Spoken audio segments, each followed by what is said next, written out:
Robert Alan Dahl nació en Inwood, Iowa, Estados Unidos, el 17 de diciembre de 1915 y murió el 5 de febrero de 2014.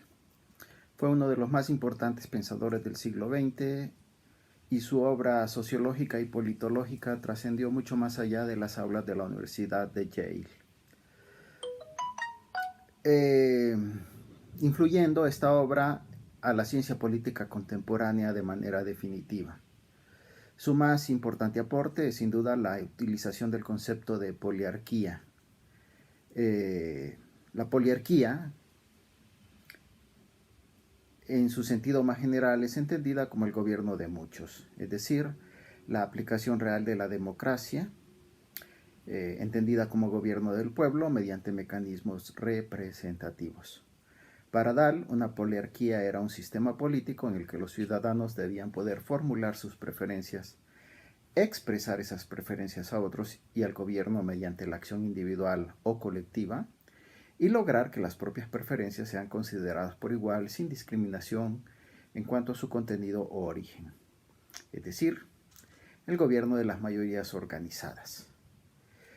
Para que fuese posible la poliarquía, el Estado tenía que garantizar la libertad de asociación y organización, la libertad del pensamiento y expresión, el derecho de sufragio activo y pasivo, el derecho a competir por el apoyo electoral, la existencia de fuentes alternativas de información accesibles, elecciones periódicas libres y justas que produzcan mandatos limitados y existencia de instituciones que controlen y hagan depender las políticas gubernamentales del voto y de otras expresiones de preferencia. Si bien es evidente que Robert Dahl propuso, al estilo de Max Weber, un tipo ideal de democracia representativa, al que denominó poliarquía, no se limitó al simple postulado teórico y el debate académico, sino que en varios momentos de su vida se involucró en la acción política concreta. Fue, hay que reconocerlo, un crítico contundente y consecuente del capitalismo salvaje, entendido como la entronización de la economía de mercado sin ningún tipo de regulación por parte del Estado. La obra de Dahl fue prolífica y vasta. De sus más de 40 libros y sus cientos de artículos en entrevistas científicas, sin duda destacan La poliarquía, La democracia y sus críticos, Análisis político moderno, Después de la revolución y su incomparable análisis sociológico de la política. Tampoco podemos dejar de mencionar su ácida y profunda crítica contenida en su aporte más significativo a la sociología constitucional. ¿Es democrática la Constitución política de Estados Unidos? Robert Dahl, por supuesto, recibió incontables reconocimientos y distinciones. Y bien, dejaría aquí unas notas que no conseguí de internet, haciendo el ejercicio que ustedes deberían hacer. Obviamente mi contacto con Dahl es mucho más allá que esta simple presentación al estilo, no es de Wikipedia, pero al estilo de Wikipedia. Y la utilicé pues para introducir esta clase dedicada al concepto de poliarquía de Robert Dahl. Tengo aquí en casa varias obras de Dahl, solo para mostrarle estas tres que sí puse aquí en el escritorio a la mano. La famosa Poliarquía, Participación y Oposición de 1971. Este libro es famosísimo. Para mi gusto, el libro mejor logrado de Dahl en términos de profundidad, sistematización, exposición, desarrollo, pues es este, La democracia y sus críticos. Y como ven, pues sí, es un libro que su sola presencia inspira respeto. Y este librito, que en realidad ya era un Robert Dahl súper grande, ya retirado o casi retirado, que yo sospecho sus editores le hicieron escribir para publicar y para seguir vendiendo libros, ¿no? La democracia, una guía para los ciudadanos, que en mi opinión es en el fondo una especie como de resumen de Robert Dahl de este otro libro. Sin embargo, pues bueno, yo saben qué clase y los que lograron antes de que nos recluyéramos en la pandemia hacer un juego de copias, saben que yo les sugerí que consiguieran el capítulo 1 de la poliarquía y el capítulo 8 y 9 de este librito, La democracia, una guía para ciudadanos. Miren, lo que ocurre con este librito es que es eso, es una especie de librito de divulgación que, insisto, mi hipótesis es que los editores de DAL un poco lo presionaron a que lo escribiera y sin embargo, pues el resultado es interesante porque sin bajar el nivel demasiado, es una forma de DAL de divulgar y exponer con características más sencillas algunos de sus aportes más sustantivos alrededor de su teoría de la democracia.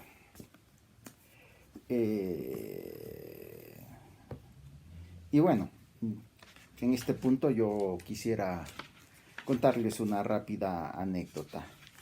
El primer libro que yo leí en 1993, en mi primer semestre, en la Facultad de Ciencias Políticas y Sociales, yo ya tenía una licenciatura en filosofía, obviamente me encantaban los clásicos, era un convencido y entusiasta seguidor de Juan Jacobo Rousseau, el querido Juan Jacobo, y por supuesto detestaba hondamente, ya lo expliqué en otro video para los alumnos de Teoría Política 2, la obra de alguien que yo consideraba infame, ¿no? John Locke, el infame burgués de John Locke.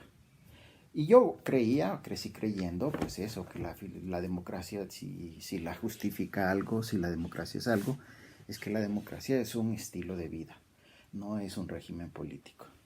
Un régimen político es una cosa vulgar para entender la democracia. Y pues ahí me tienen, que en la Facultad de Ciencias Políticas y Sociales, el primer libro, ya no recuerdo con quién ni en qué materia, pero sí me acuerdo que el primer libro de Robert Dahl que tuve que leer fue un prefacio a la teoría democrática, que además es un libro escrito como en el estilo más matemático posible, lleno de formulitas, y me pareció odioso, incomprensible. Odié a Dahl, yo quería agarrar el librito ese a patadas. Y heme aquí, casi 30 años después, manifestándoles mi admiración por la poliarquía, defendiendo el aporte de Robert Dahl, porque como todo tiene límites, pero insisto, si ustedes quieren, alumnos pueden decidir que yo me convertí. Por cierto, ayer fue 4 de mayo, ¿no? May the force be with you. Son muy jóvenes para que lo puedan entender, ¿eh? No van a entender el chiste. Que la fuerza vaya con ustedes. Be the force may with you. Bueno, ya, hasta me hicieron ponerme nervioso. Borren esto del video, No, lo que quiero decirles es que, ¿qué creen? La democracia es un régimen político. Y puede ser también un estilo de vida. Y no necesariamente tienen que entrar en contradicción.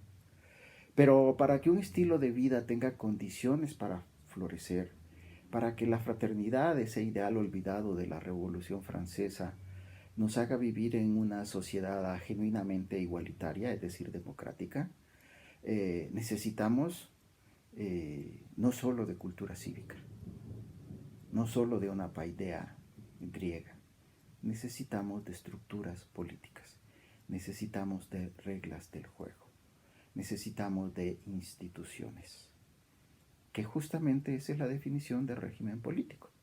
Régimen político entendido como el conjunto de reglas que organizan y regulan la capacidad de las sociedades para llegar a acuerdos colectivos.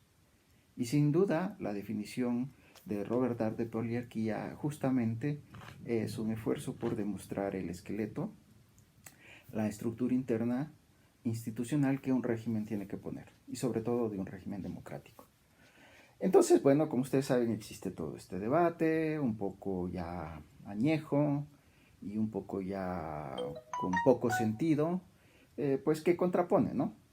Democracia como régimen político, entendiéndolo entonces como una democracia procedimental con una definición mínima, opuesta a una democracia plena, maravillosa, que bien a bien como estilo de vida cuesta mucho entender en realidad, más allá de que Rousseau tiene una pluma maravillosa y nos emociona, pero en realidad, ¿qué cosa es realmente un estilo de vida, una sociedad con un estilo de vida democrático? No digo que no exista, soy un ferviente defensor de que eso es posible. Lo que digo es que eso viene acompañado con una idea de democracia como régimen político. Entonces, esta contraposición entre una idea de democracia genuina y verdadera, porque es ética, frente a una democracia manoseada, prostituida, al servicio de los poderosos que siempre se salen con la suya, creo que es una falsa dicotomía. Y en ese sentido es que, bueno, pues me encanta un poco defender esta idea, ¿no? La poliarquía. Tienen el primer capitulito, 1971. En realidad, miren, hay que mencionar que Robert Dahl quizás logra hacer con mucha mayor fortuna realidad una forma de exponer la intuición de Joseph Schumpeter, en el sentido de que, dado que en una sociedad a gran escala con una comunidad política integrada por millones de personas, en realidad el pueblo no puede gobernar, es decir, en el sentido de que no se puede participar directamente en la toma de decisiones, poner a una cantidad de X millones de personas, todos adultos, todos ciudadanos, hombres y mujeres con derechos políticos, de participación política, sin embargo, no pueden participar directamente en la toma de decisiones. El tamaño de la comunidad política es de tal envergadura que se necesita delegar, se necesita representación. Entonces, bueno, es mucho más que esto. Joseph Schumpeter, un economista un poco ninguneado y desconocido por los economistas, un economista elevado a gran gurú de la ciencia política por, sí, nosotros los politólogos. Entonces, bueno, ya saben, ¿no? La idea de Joseph Schumpeter es que el pueblo no puede gobernar, que quienes gobiernan son élites. Schumpeter es deudor de las teorías elitistas de la democracia, y que en todo caso cuando el pueblo participa para escoger dentro de la élite qué equipo competitivo dentro de la élite va a gobernar y a tomar decisiones. El pueblo no participa directamente en la toma de decisiones profundas que moldean y definen la vida de una comunidad. El pueblo decide qué equipo de la oligarquía, de la élite organizado, es capaz de persuadir a la ciudadanía para que legitimen su ascenso al poder a través de elecciones. Bien, Robert Dahl, esta idea es de finales de los 50, de Joseph Schumpeter. Robert Dahl le da mucha más forma, sistematicidad, y demuestra el sentido de esta idea schumpeteriana, ¿no? En este famoso concepto de poliarquía. Como saben, el propio Dahl intentó distanciarse de la palabra de democracia.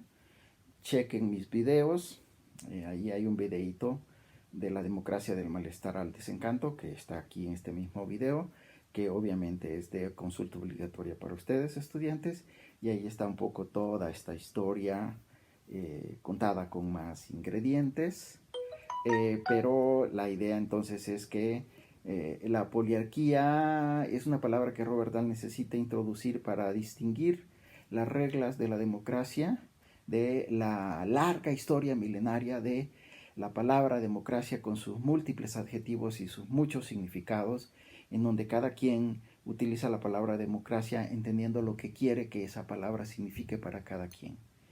Robert Dahl quiere eludir esta dimensión polisémica, plurisemántica de la definición de democracia, y por eso es que acuña la noción de poliarquía. Quiere que las personas contemporáneas dejen de utilizar la palabra democracia para que todos converjamos en un significado concreto, específico de democracia, que sería democracia poliárquica, de poliarquía. Bueno, hay que decir que Robert Dahl introdujo con éxito la palabra, pero que no logró hacer esta distinción y este divorcio, y que al final del día poliarquía también se sigue utilizando pues eso como sinónimo de democracia, y que este ejercicio sobre todo de separar ideales y valores en el sentido de la democracia y despojar al concepto de poliarquía de esta dimensión ética normativa, pues aunque no lo crean, resulta un fracaso. La poliarquía también tiene niveles, la poliarquía puede alcanzarse con mayor hondura o con más superficialidad. Las instituciones poliárquicas nunca son perfectas, y las propias reglas poliárquicas se pueden convertir en ideales normativos éticos. Bueno, esa es la historia de la palabra poliarquía. En todo caso, sí, hay una énfasis aquí en que la poliarquía, pues es eso, es un conjunto de instituciones que garantizan un conjunto mínimo de derechos políticos. En este libro Robert Dahl propone 7 derechos políticos que ya están enunciados rápidamente en la presentación que acabo de hacer, y ahorita los voy a repetir, no hay ningún problema. Y entonces sí, es una idea de democracia política. Pero como digo, conseguir en la realidad plenamente, funcionalmente una democracia política es también un ideal. Y el propio Robert Dahl termina admitiendo que una democracia entendida en estos sentidos también requiere de cierta dimensión social y económica, y que la ciudadanía que garantiza derechos políticos pues obviamente presupone para funcionar bien también el goce de derechos sociales, que sin una base de dignidad, de equidad mínima, los individuos pues no pueden hacer uso de sus derechos políticos y están excluidos de su condición de disfrute material de la vida. Bien, dicho esto, pues vamos a dejar aquí Robert Dahl número 1, y en la siguiente clase entro ya a Robert Dahl número 2 y a exponer de forma rápida el capítulo 1 de la poliarquía y el capítulo 8 y 9 de la democracia, una guía para ciudadanos. Nos vemos inmediatamente en la siguiente video.